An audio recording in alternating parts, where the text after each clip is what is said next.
আমাদের প্রভু এক, এক নবীর উম্মত, জীবন বিধান এক, ঐশী বাণী কোরআন।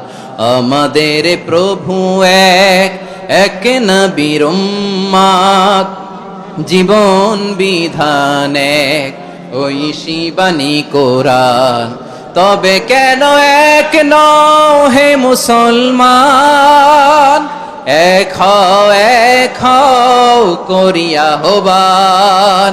বাইতুল্লাহ এক, মদিনা শরীফ এক, উহুদ পাহাড় এক, বদরের মাঠ এক। একটা তো জীবন আর মরণ যে একটাই, একসাথে মিলে মিশে একটাই প্রাণ। তবে কেন এক নও